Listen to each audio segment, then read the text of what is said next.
Decía en el primer servicio que hemos venido recorriendo la carta a los Gálatas y hemos cubierto los primeros 4 capítulos y ahora como que la carta comienza a tomar otra dirección, no distinta, sino de una manera muy paulina, donde él toma sus primeras porciones de las cartas y habla de forma teológica para luego entonces irse a la parte práctica de la teología que él discutió. Él hace eso en Romanos, por ejemplo, 11 capítulos hablando de teología pura, y en el capítulo 2, entonces 10 capítulos, bueno, depende de cómo lo veamos, ¿verdad? Porque Romanos puede ser dividido en 2 o puede ser dividido en 3, y en eso como que mi mente ahí se confundió un poco, pero si lo mira de 3 maneras, cuando llegamos al capítulo 8, Pablo comienza a hacer cierta práctica de lo discutido y dice, por consiguiente, no hay condenación para aquellos que están en Cristo Jesús. Sin embargo, si divide Romano en 2, va del capítulo 1 hasta el capítulo 11 completo, y en el 12 Pablo habla de una manera similar. Y yo os ruego por las misericordias de Dios que presentéis vuestros cuerpos. Él está tratando de decirnos ahora toda la teología que yo desempaqué en 11 capítulos. Ahora yo quiero que tú veas cómo eso se lleva a la práctica. Hace lo mismo ahora en Gálatas, 4 capítulos hablándonos de teología. Alguna de esa parte de esa teología fue pesada, pero ahora Pablo está listo para aterrizar. Y entonces, en vez de entrar directamente al capítulo 5 y tratar de descender de donde estábamos, yo pensé que sería una buena idea hacer un puente que nos permita ver la conexión entre los primeros 4 capítulos y los próximos 2. Un puente que nos permita entender un poco mejor todavía la ley de Dios, la ley de Moisés dada por Dios, versus algo que Pablo dice en el Nuevo Testamento, y es que él o nosotros no estábamos bajo la ley, sino bajo la ley de Cristo. Le dice eso a los Corintios, vuelve y le dice eso a los Gálatas, se lo dice en Gálatas 6:2. Y nosotros necesitamos entender qué es esto de la ley de Cristo, porque la ley de Moisés, aunque le llamamos de esa manera, fue dada por Dios, al final es la ley de Dios también. Sin embargo, hay como una cierta diferenciación entre una y otra. Entonces, antes de irnos a la parte práctica de Gálatas, lo que yo voy a hacer en el día de hoy es precisamente ayudarles a ver cuál es esa ley de Dios versus la ley de Cristo. Y decía que en vez de versus ahí debería tener una y, porque la ley de Dios no puede ser contraria a la ley de Cristo. Lo que necesitamos es entender una y otra. Entonces este es el mensaje puente entre capítulos 1 al 4 de Gálatas y capítulos 5 al 6. A lo largo de las exposiciones que hemos visto, hemos estado hablando de los judaizantes. Personas del mundo judío, con su judaísmo como religión, que quizás abrazaron la fe cristiana, pero que no estaban dispuestos a desabrazar el judaísmo y por tanto estaban insistiendo en que los creyentes de las iglesias de la región de Galacia tuvieran que abrazar el judaísmo. Y ellos resumían todo el judaísmo, por lo menos para la discusión de esta carta, en la circuncisión. De manera que cuando ellos insisten en la circuncisión, no estaban insistiendo simplemente en el mero acto, sino todo lo que estaba detrás, las obras de la ley para poder ser salvos. Los judaizantes de antes son los mismos en cierta medida que los legalistas de hoy, de otra manera. Los judaizantes no entendieron la ley, no cumplieron la ley tampoco. Y de esa misma manera los legalistas del mundo cristiano ni entienden la ley ni cumplen la ley, pero te condenan con la misma ley que ellos ni cumplen ni entienden. Por otro lado, hay un grupo de creyentes, de cristianos, denominados antinomistas, anti-contrario, noma ley, que están en contra de la ley, que quieren un libertinaje, que quieren vivir según mi criterio, según yo sienta, según yo piense, a lo Frank Sinatra, a lo mi manera. Esos tampoco entienden la ley, pero tampoco entienden la gracia. Y luego está Pablo, que está tratando de predicar una salvación por gracia, ayudándonos a entender que por medio de esa salvación por gracia es que yo vengo a disfrutar de la morada del Espíritu, y la morada del Espíritu nos da a nosotros el poder para comenzar a obedecer la ley de Dios. Déjame decir eso otra vez. La salvación es por gracia. Por medio de esa gracia, la morada del Espíritu viene a mí, y el Espíritu entonces, ya morando en mí, me empodera por gracia para comenzar a obedecer la ley de Dios. Pero nosotros necesitamos entender esa ley. La ley de Dios es una sola. Sin embargo, para ayudarnos a entender la ley como se vio en el Antiguo Testamento, cómo se vivió, los teólogos han dividido la ley, que no son tres, es una, pero la han dividido en tres, para ayudarnos a entender. Es como un Dios, tres personas. En ese caso no es para ayudarnos a entender, sino porque esa es la realidad. En este caso es una ley, y luego hay tres divisiones hechas por los hombres para ayudarnos a entender esa ley. Entonces estaba la ley ceremonial, o leyes ceremoniales, que apuntaban a Cristo, que tenían que ver muchas de ellas con las fiestas, tenían que ver con los rituales, las ceremonias, lavado de las manos, lavado de los pies, antes de comer, antes de sentarme a la mesa, tenía que hacer ciertas cosas. Antes de ofrecer un sacrificio tenía que lavarme las manos. Antes de ir al templo en el día de reposo tenía que lavar mis ropas, tenía que bañarme. Las leyes ceremoniales. Y ahí los fariseos y los escribas y los judaizantes tenían licenciatura, maestría, doctorados, PhDs, pero se quemaban en todos los exámenes. Luego estaban las leyes oficiales, o civiles más bien. Como su nombre dice, las leyes que ayudaban o ilustraban o comandaban qué hacer en caso de violaciones. Cuando tú matabas a alguien, se suponía que tu sangre debía ser derramada. Por ciertos delitos, se suponía que tú debías ser apedreado.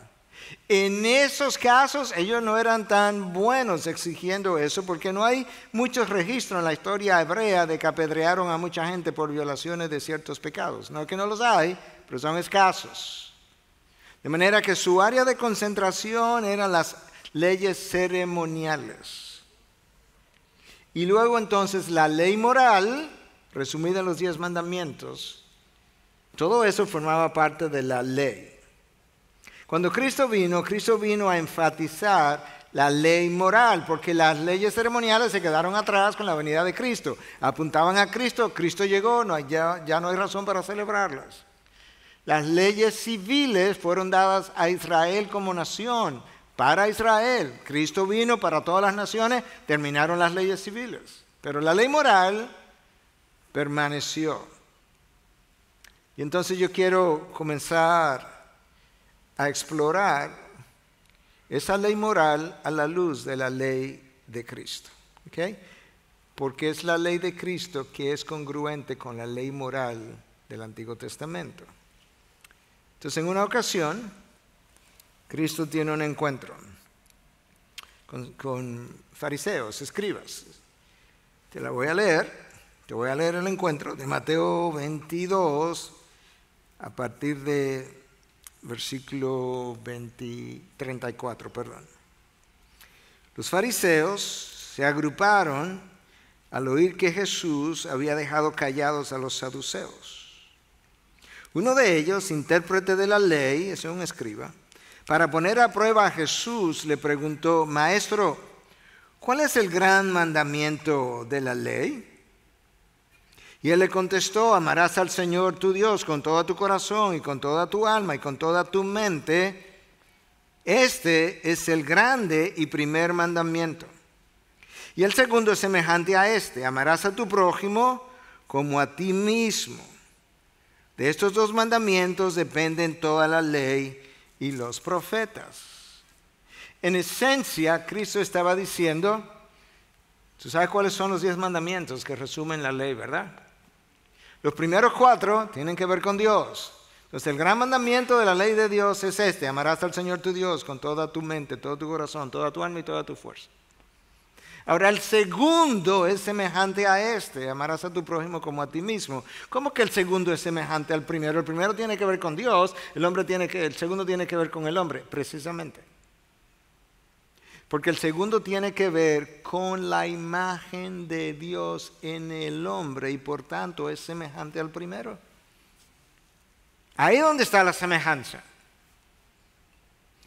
Y si cumple esos dos, ya habrás cumplido con el resto de la ley de los profetas. Esa es la ley de Cristo. Si quieres saber de qué ley Cristo estaba hablando, o Pablo estaba hablando cuando escribió a los Corintios, la ley de Cristo, esa es. En Gálatas 6:2, la vamos a ver más adelante, esta es la ley de Cristo. Esa ley, de una u otra manera, estaba en el Antiguo Testamento. Y Cristo lo ilustró en otra ocasión. En otra ocasión, para que tú puedas ver, se le acercó otro grupo de gente, o otro individuo, representando un grupo de personas. Yo quiero leerte ahora ese texto de Lucas 10, comenzando en el versículo 25. Cierto intérprete de la ley, un escriba, se levantó y para poner a prueba a Jesús, dijo: Maestro, ¿qué haré para heredar la vida eterna?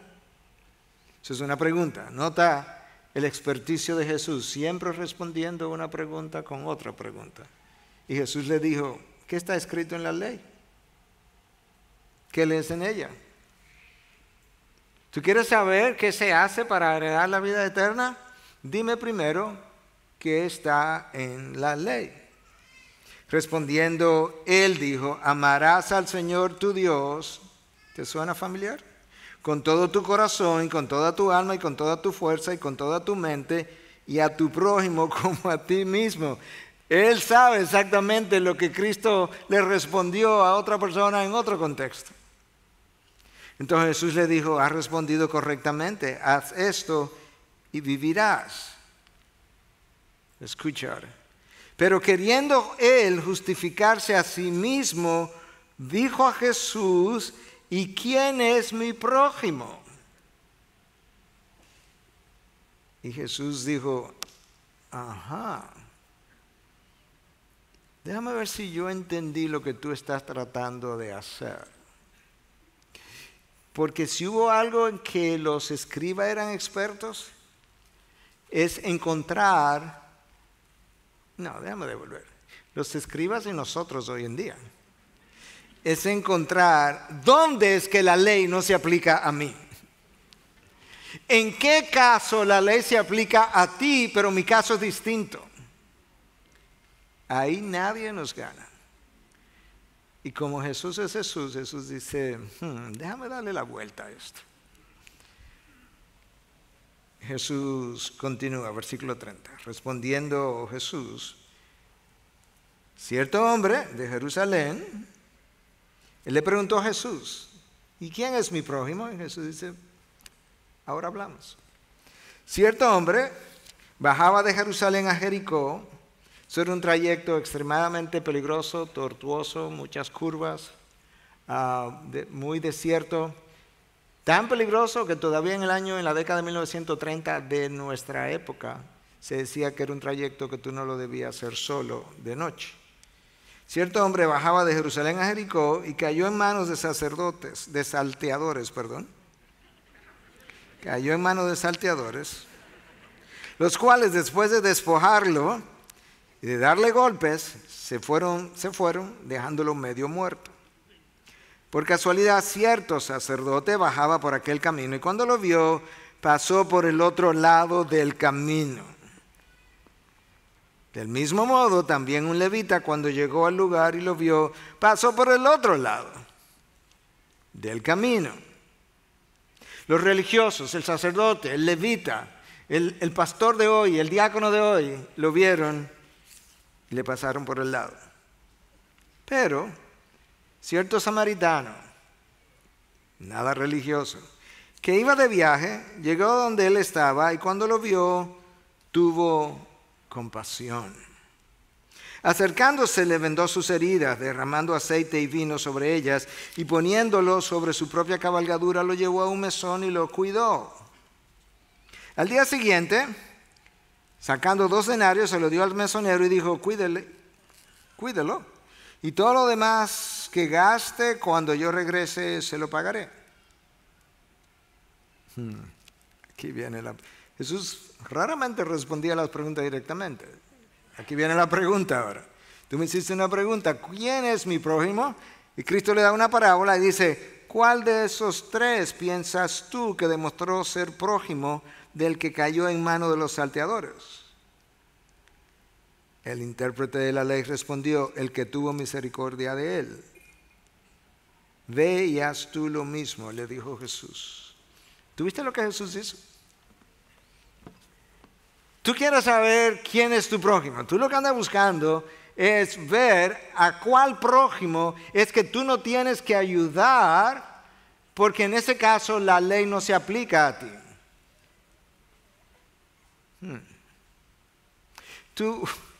Y Cristo le dice, mira la parábola. Ahora además hacerte una pregunta. ¿Cuál de los 3, el levita, el sacerdote y el samaritano, cuál de esos 3 demostró ser prójimo para el hombre que estaba medio muerto? En otras palabras, escriba. Yo lo que quiero saber es si tú eres un prójimo para los demás. Olvídate de quién es tu prójimo. ¿Entendiste? Porque el levita y el sacerdote que le pasaron por el lado hicieron un mal uso de la ley. Esto fue lo que ellos hicieron. La ley ceremonial me dice que si yo toco a un hombre que está muerto, y a lo mejor ya está muerto, él lucía medio muerto, pero a lo mejor está muerto, yo quedo inmundo por 7 días, no puedo ir al templo, las ceremonias son más importantes que la vida. No puedo tocarlo. De manera que encontré la excusa perfecta y encontré cómo definir quién no es mi prójimo. De manera que ellos hicieron uso de la ley ceremonial para violar la ley moral. Porque la ley ceremonial pregunta, ¿qué me pasa a mí si yo hago algo por este hombre? Me puedo quedar contaminado. La ley moral pregunta, ¿qué me pasa a mí si yo no hago algo por este hombre? ¿Por qué la ley moral pregunta, ¿qué me pasa a mí si yo no hago algo por este hombre? Porque el segundo mandamiento es semejante al primero, amarás a tu prójimo como a ti mismo. Y si tú fueras el que está ahí y no ayudas, no te ayudan, algo te va a ocurrir. El legalista está continuamente buscando lo que en inglés llaman loophole para encontrar dónde la ley no se aplica, de manera que mi caso es distinto. Es como yo voy manejando y alguien me toca el vidrio y me está pidiendo, no, esa gente lo que andan es buscando dinero para después gastarlo en vicios. En este caso no se aplica a mí, ese no es mi prójimo. Los vecinos de aquel lado de la frontera son así, asado, eso no son mi prójimo, no se aplica, eso no es mi prójimo. No, que esa persona que tiene un niño cargando, lo que pasa es que lo alquilan y después el dinero no es para ellos, pero tú conoces a esa persona. No, pero alguien me dijo que vio en una ocasión una señora que otra persona le dijo que hace como 6 meses, eso es lo que ella estaba haciendo, por tanto esta también es igual. Aquí no se aplica, yo estoy fuera del segundo mandamiento de la ley de Dios. No estamos tan lejos del sacerdote y el levita de la parábola. Maestro, ¿cuál es el más grande mandamiento de la ley de Dios? Tú ama a Dios con toda tu mente, todo tu corazón, toda tu alma y toda tu fuerza. Y el siguiente es semejante, no igual, pero muy semejante. Y al prójimo como a ti mismo. El primero tiene que ver con Dios y el segundo con la imagen de Dios en el hombre. ¿Y qué tiene todo esto que ver con Gálatas? Todo, absolutamente todo.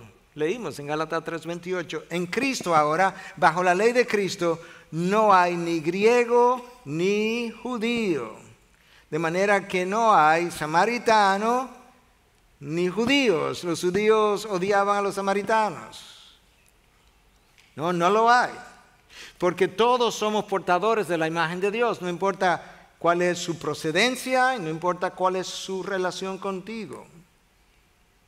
Literalmente hablando. El samaritano tuvo compasión. El problema es que la falta de compasión niega la imagen de Dios en el otro. Y eso no es pequeño.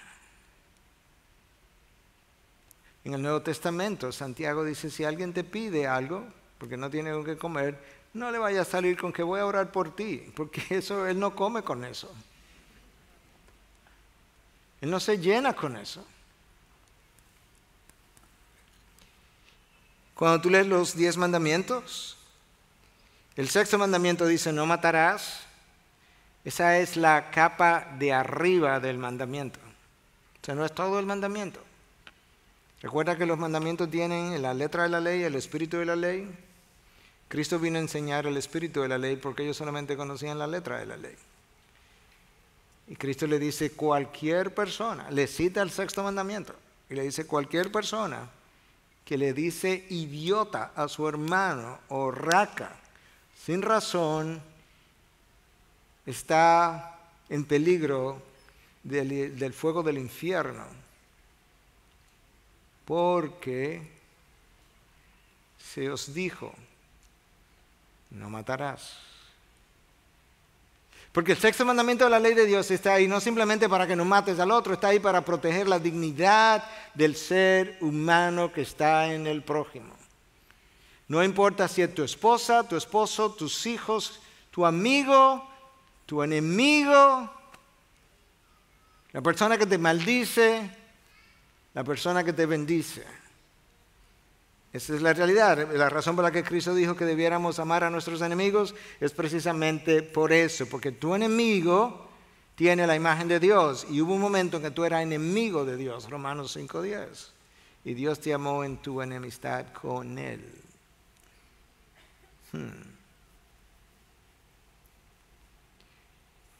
En la parábola, el samaritano, que conocía menos que el intérprete de la ley, fue el que tuvo compasión. Tuvo lo que frecuentemente nosotros no sentimos por el otro. La compasión en el original, esa palabra es splagnixomai, y esa palabra tiene que ver con entrañas, como el corazón, los pulmones, el hígado, los intestinos. Es algo profundo, de manera que la compasión es un sentimiento profundo. Es como una metáfora para referirse a algo que tú sientes en tu interior, lo que Jesús sintió cuando vio a las multitudes y fue movido por las multitudes. Es simplemente la expresión externa del amor interno que tiene una imagen de Dios por otra imagen de Dios. Eso es como es. Jesús amó a las multitudes, pero amó a las multitudes porque estaban formadas por múltiples imágenes de Dios, una a la vez. Y su amor por ellos lo movió a la compasión. Cuando él vio gente con hambre, quiso darle de comer. Cuando él vio personas enfermas, a unos le devolvió la vista, a otros lo paró y los hizo caminar, a otros le devolvió la audición, a los leprosos los limpió. Cuando vio a personas llorando porque habían perdido sus seres queridos, les devolvió a sus seres queridos. A Lázaro lo llamó de ultratumba, al hijo de la viuda lo levantó y se lo entregó a su propia madre. Jesús fue conmovido por el dolor del otro. Jesús sintió lo que el otro sintió. El gran teólogo del pasado, W. Warfield, escribió un libro que es de dominio público, se llama, está en inglés, La vida emocional de nuestro Señor, The Emotional Life of Our Lord Jesus Christ. Y él hace la observación que la característica número 1 a la que nosotros debiéramos concluir o debiéramos llegar cuando tú examinas la vida emocional del Señor Jesucristo es la compasión. La número 1, por encima de todas las demás, si tú analizas la vida emocional de Jesucristo, la compasión que tú y yo frecuentemente no tenemos, la compasión que la ley de Moisés, interpretada por los escribas, no te permitía tener, la compasión que tú solamente puedes experimentar, número 1, si estás bajo la ley de Cristo, y número 2, si estás empoderado por el poder del Espíritu para que Él te capacite para sentir lo que tu carne jamás llegaría a sentir. Y está tan claro en las Escrituras que ofender la imagen de Dios en el otro, aun si es tu enemigo, no es una pequeña falta. Esa es la razón por la que Cristo dice, si te maldicen, bendice. Si te piden la capa, dale la túnica. Si te dan una mejilla, ponle la otra. Si tú quieres que vaya una milla, ve 2. ¿Y qué gano con eso? Cristo dice, ¿qué ganas con eso? ¿Quién ha hablado de ganancia? Así mostraréis que sois hijos de vuestro Padre que está en los cielos. En otras palabras, la única manera como tú puedes mostrar, como tú puedes reflejar aquello para lo cual tú fuiste creado, es si tú reflejas el carácter de Dios. Y cuando tú haces eso, eso es exactamente como Dios te ha tratado. De manera que esa es la razón por la que tú vas a hacer lo que yo te estoy diciendo que debes hacer. Porque hay una necesidad de que reflejes aquello para lo cual tú fuiste creado. Y la razón para la que tú fuiste creado está en Génesis 1. ¿Cuál fue? Fuiste creado a imagen y semejanza de Dios. No hay ninguna otra forma de estar satisfecho con gozo, en paz, en la vida, que no seas reflejando aquella cosa para lo cual fuiste creado, y eso para lo cual tú fuiste creado es única y exclusivamente la reflexión del carácter de Dios a un mundo en perdición. Y eso es exactamente lo que tú y yo necesitamos recordar. La ley de Cristo, amarás al Señor tu Dios y al prójimo como a ti mismo, porque el segundo es semejante al otro, al primero. La ley de Cristo respeta la imagen de Dios. Te motiva a respetar y amar la imagen de Dios en el otro. De hecho, cuando tú respetas la imagen de Dios en el otro, tú muestras reverencia por ese otro. Cuando respetas la imagen de Dios en el otro, tú reverencia a Dios que tiene su imagen en ese otro. Esa es una forma mejor de decirlo. Violar o ignorar la imagen de Dios en el otro niega el Evangelio, es contrario al Evangelio. Cuando viola la imagen de Dios en el otro, el Evangelio queda negado. Cuando tú no prestas atención a la imagen de Dios en el otro, tú no reflejas a Cristo. Y si no reflejas a Cristo, no reflejas el Evangelio y no reflejas que has creído en el Evangelio. Y eso es precisamente detrás de lo que Pablo está con los Gálatas. Hey, Gálatas, ustedes escucharon el Evangelio, comenzaron a caminar bien en el Evangelio, estaban bien en el Evangelio y ahora de repente vienen unos judaizantes y quieren venderles otra vez las obras de la ley y después que estaban libres ahora quieren esclavizarlos nuevamente después que habían sido libertados. No, Gálatas. Una y otra vez. No sé quién los confundió, quién los desvió. ¿Quién los hizo comprar una mentira como esa? Y esta idea de amar al prójimo como a ti mismo y de la imagen de Dios está en múltiples pasajes de la Biblia. Tú lo encuentras en Levíticos 19, 18, en Lucas 10, 27, en Mateo 5, 43, Romanos 13, 9, Mateo 19, 19, Gálatas 5, 14, Mateo 22, 39, Santiago 2, 8, Marcos 12, 31. Santiago dice, no puedes con los mismos labios que tú adoras a Dios, no puedes maldecir a tu hermano. Punto. No hay un punto ahí, que es portador de la imagen de Dios. Santiago quería que yo entendiera, que tú entendieras la razón por la cual mis labios no pueden decir una cosa de un lado y otra cosa de otro lado. Jesús desembarcó, vio a las multitudes, imágenes de Dios, imágenes de Dios, imágenes de Dios, imágenes de Dios, y tuvo compasión de ellas porque las vio angustiadas y abatidas. Las vio sin rumbo, sin dirección, sin salvación, sin propósito, sin significado.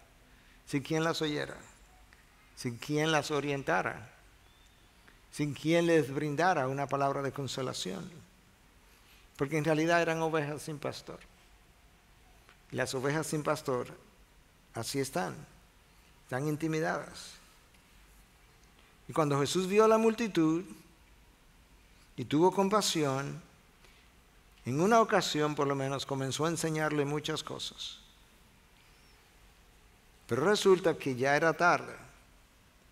Y sus discípulos se le acercaron diciendo, el lugar está desierto y ya es muy tarde, despídelos para que vayan a los campos y aldeas de alrededor y se compren algo de comer. En otras palabras, despídelo para que resuelvan. Pero respondiendo él les dijo, darles vosotros de comer. Como Jesús sintió compasión, Él quiere resolver el problema. Como los discípulos no sintieron compasión, que resuelvan ellos. Y Cristo dice, no, yo las vi. Yo vi cosas que ustedes no vieron. De manera que siéntenlas. Vamos a darle de comer. ¿Vieron la misma gente? El mismo día, en las mismas condiciones, a la misma hora. Yo sé que los discípulos no tenían reloj, pero permíteme la analogía. Los discípulos vieron el reloj y dijeron, es tarde. Cristo vio el corazón y dijo, están heridos. Viendo el reloj, los discípulos dijeron, devuélvelos. Cristo viendo el corazón dijo, siéntenlos. Porque no hemos terminado. Porque aquí hay que hacer algo. Hermanos, mientras más centrado tú estás en ti mismo, más frecuentemente te sientes interrumpido y todo te parece una interrupción, una molestia, una quitada de tiempo. Y Jesús, que conoce nuestros corazones y conoce nuestro autocentrismo, nuestro egocentrismo, permite múltiples interrupciones tratando de decirnos, ¿sabes qué? ¿Hasta cuándo vas a tener los ojos puestos en ti, en tus necesidades? ¿Y cuándo vas a comenzar a ver las necesidades del otro? Es que ese otro está muy mal. Precisamente, si tú piensas que está mal y tú piensas que tú sabes cuál es la razón y cuál es la causa, entonces ¿por qué no le ofrece el tratamiento y la cura?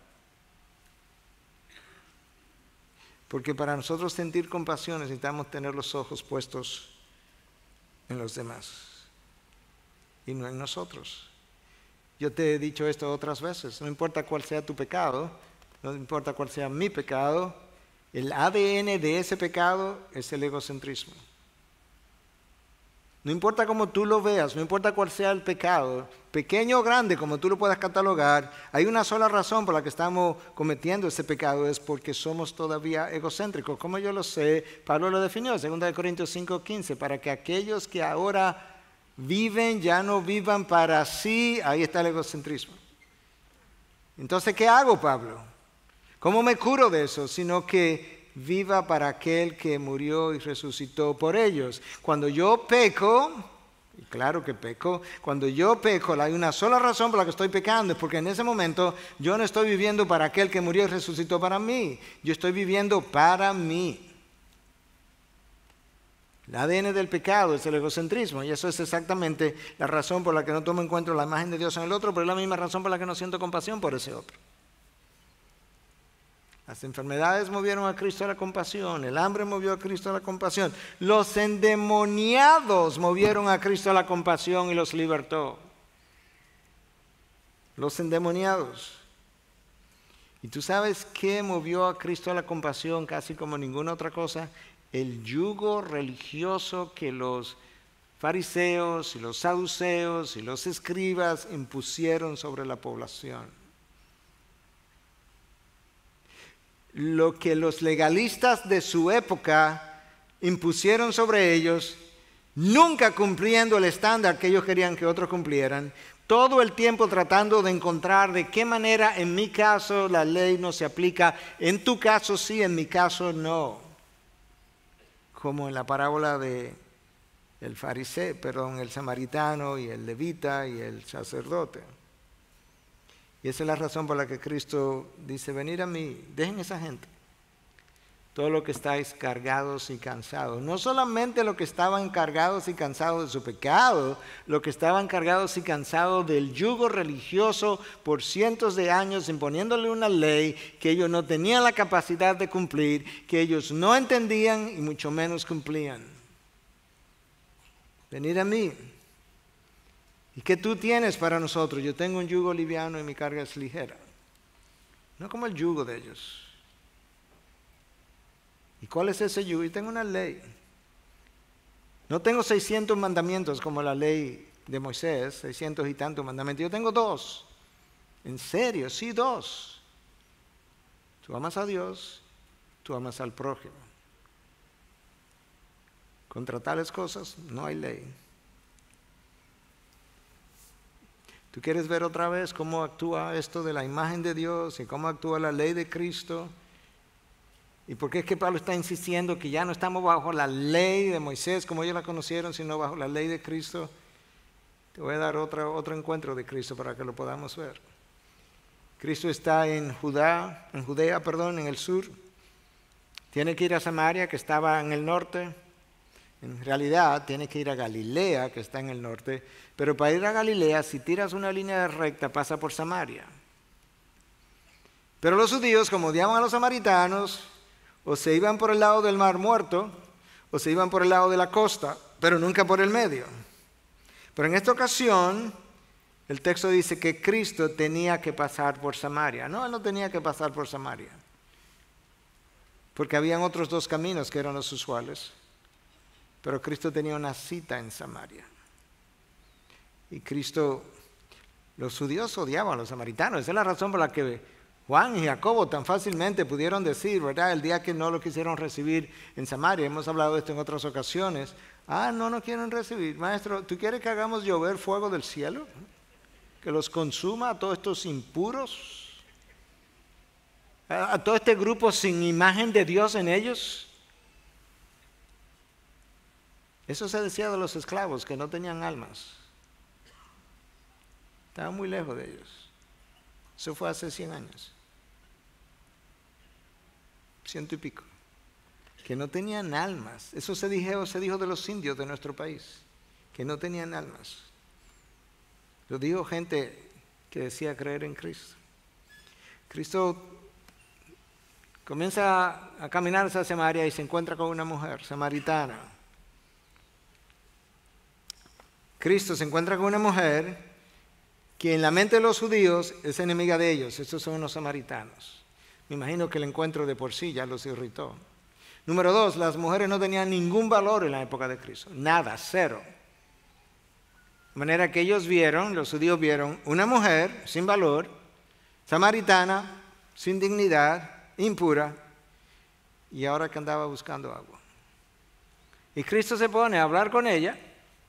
Los discípulos van a buscar algo que comer y él le dice, vayan ustedes, y yo me quedo hablando con ella. Me imagino que quedaron irritados.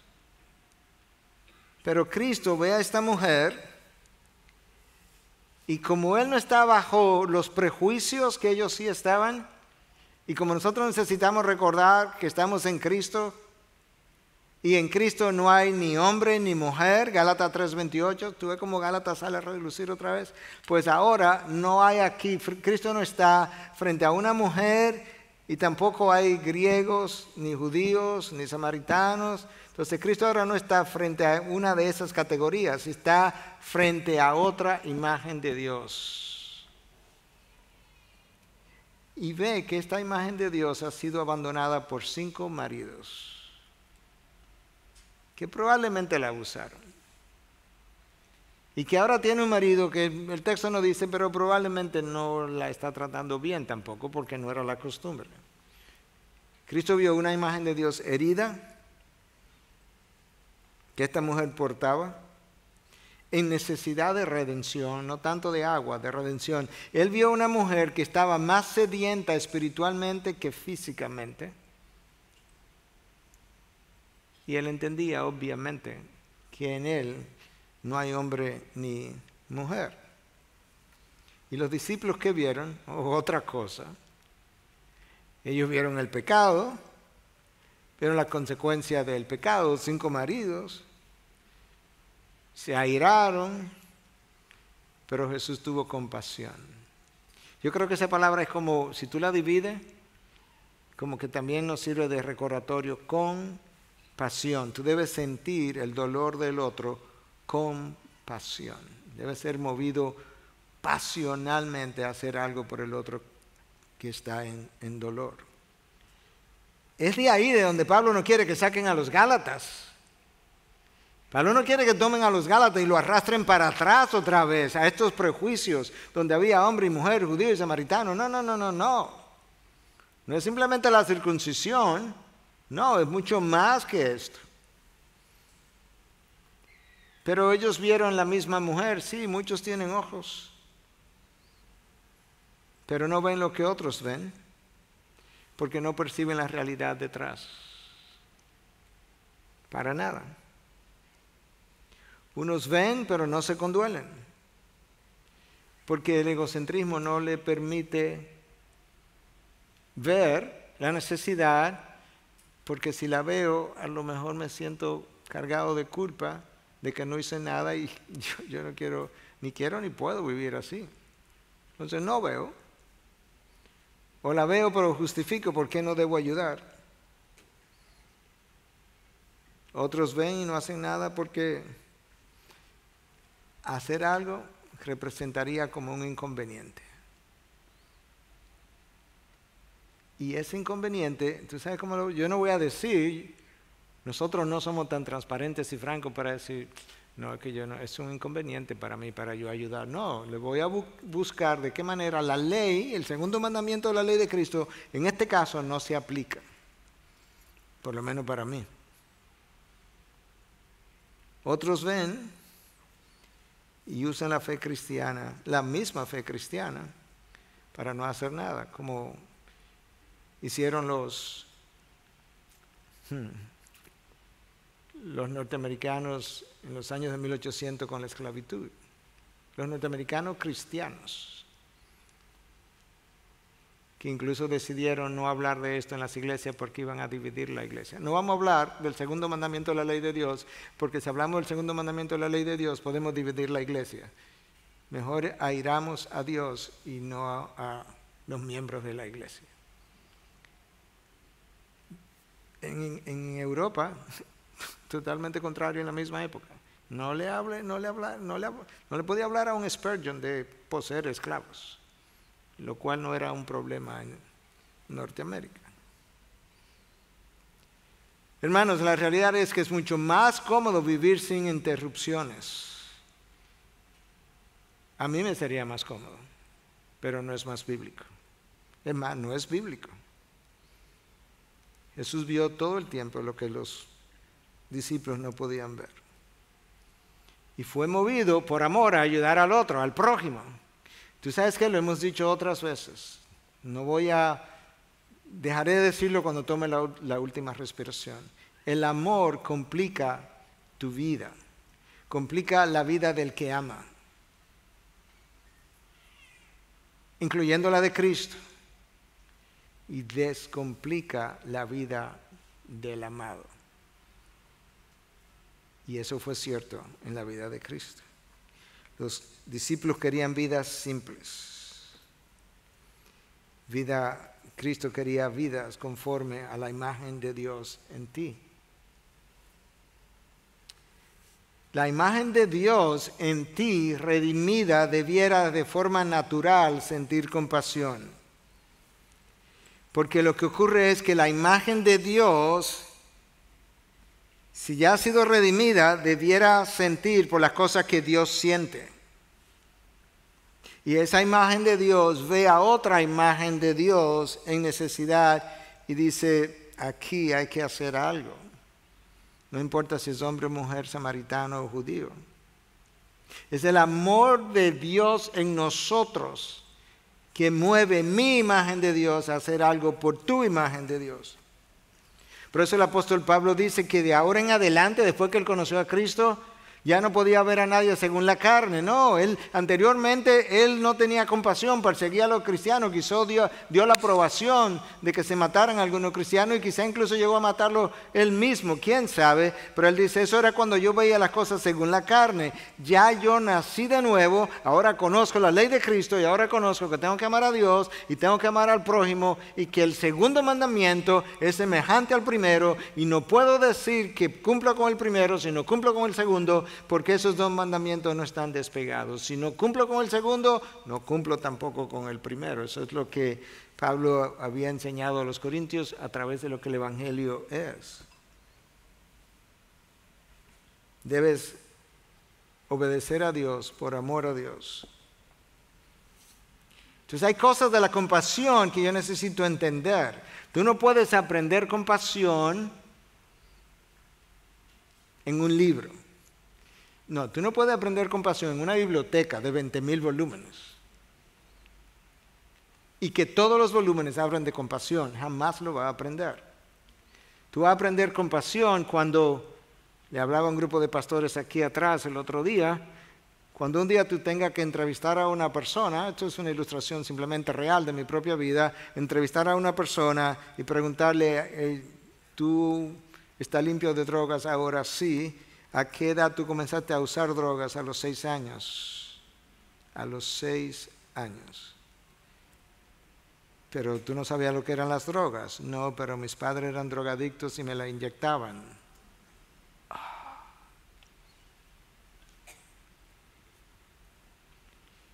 Y yo te he compartido eso en otras ocasiones, pero simplemente quiero recordártelo. En ese día yo casi oí, no estoy esperando oír la voz audible de Dios, pero es como si la hubiese oído cuando Dios me decía, eso es para que no juzgue lo que no conoces. Lo que tú no conoces, lo que tú no entiendes, no lo juzgue.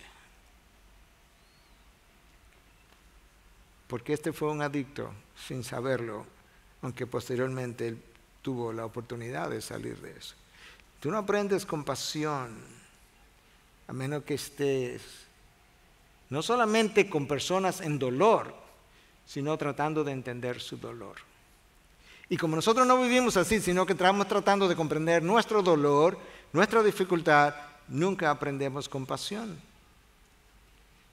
Porque nuestra tendencia es a querer que se tenga compasión con nosotros. Tu tendencia y la mía.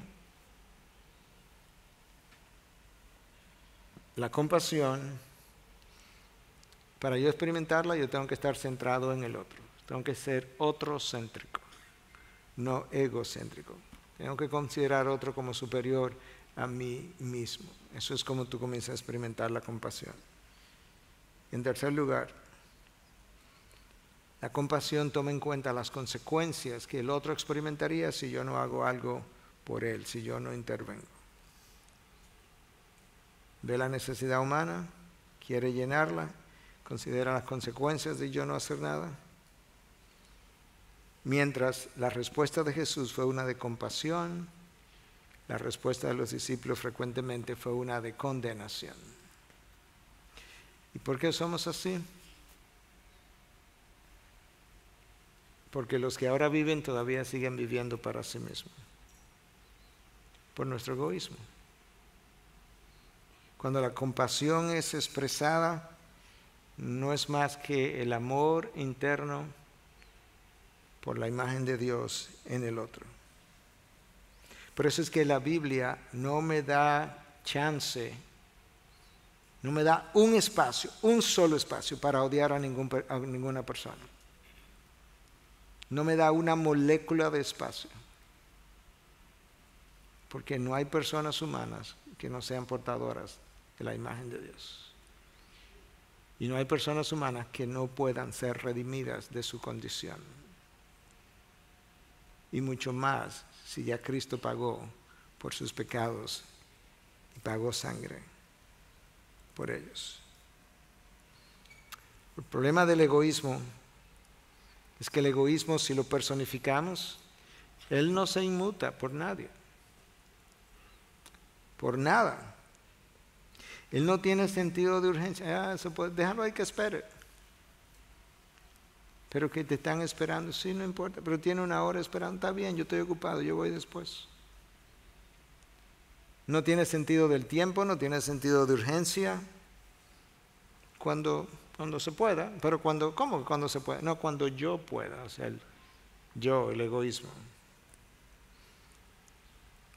Y Cristo nos está diciendo, si el Evangelio verdaderamente te ha definido, no si tú sabes cuál es la definición del Evangelio, no, si el Evangelio ha definido tu vida, entonces se supone que ya tú no ves a nadie, subraya a nadie, según la carne, de manera que ahora toda persona es una portadora de la imagen de Dios y tú estás ahí para reflejar, si tú conoces a Cristo, tú estás ahí para reflejarle a esta persona que conoce o no conoce a Cristo, cómo verdaderamente luce la imagen de Dios redimida en el hombre, de tal manera que ahora tú estás llevando a cabo el propósito para el cual tú fuiste creado en el primer lugar. Llena la tierra de la imagen de Dios. Crecer y multiplicados. No te creas que el Señor Dios dijo crecer y multiplicados porque yo lo que quiero es llenar la tierra de muchachos. No es así. Crecer y multiplicados porque yo quiero llenar la tierra de mi imagen. De manera que tu mejor motivación para tener hijos es querer contribuir a llenar la tierra de la imagen de Dios en este planeta. Esa es la razón. De hecho, eso es lo que Malaquías dice, que Dios de dos hizo uno, ¿para qué cosa? De Dios hizo uno, ¿con cuál intención? Para que Dios pudiera tener una descendencia para Él. Si esa es tu motivación, gloria a Dios, aleluya. Para eso Dios creó la unión del hombre y la mujer. Tú puedes ver hasta dónde puede llegar como el egoísmo y la manera de distorsionar la ley de Dios. En la época de Jesús, en el primer siglo, había gente que pensaba, judíos que supuestamente adoraban al Dios creador, que pensaban que era mejor que los nacimientos de gentiles no se produjeran porque habría un gentil más en la tierra. Y Dios decía, no, yo quiero una imagen más de Dios en la tierra. Ese fue el propósito. De manera que Dios use este mensaje para hacernos reflexionar, capacitarnos a a reflexionar primero y luego que entendamos, capacitarnos por medio de la morada de su Espíritu a reflejar la imagen de Dios en nosotros a otros que también son portadores de la misma imagen, de tal manera que otros puedan escuchar el mensaje de salvación y luego verlos en nuestras vidas, de manera que verdaderamente nosotros podamos mostrar el poder del Evangelio cuando hace residencia en un ser caído y lo transforma de tal manera que de repente luce como una persona completamente diferente, porque la imagen de Dios ahora está haciendo lo que estaba supuesta a hacer. A amar sin condición por amor a Cristo. Padre, gracias por tu mensaje. Gracias porque a través del Evangelio tú nos arraigaste, nos sembraste en la verdad. Pero luego el mundo tiene vientos y mi egocentrismo tiene tendencias. Y los vientos del mundo, y mi tendencia a quererme arrancar yo mismo de donde fui plantado, o de otros como los judaizantes que querían venir y desarraigar, desplantar, si pudiera decir, a los gálatas del terreno donde tú lo habías plantado. Todas esas cosas están ahí afuera. Ayúdanos a luchar contra ellas para la gloria tuya, la exaltación de tu Hijo, y para que se pueda decir que hay una iglesia que entiende lo que implica ser portador de la imagen de Dios y portador del Evangelio y dar testimonio del poder de transformación de dicho Evangelio. Gracias por tu verdad en Cristo Jesús, y su pueblo dice amén. Bendiciones.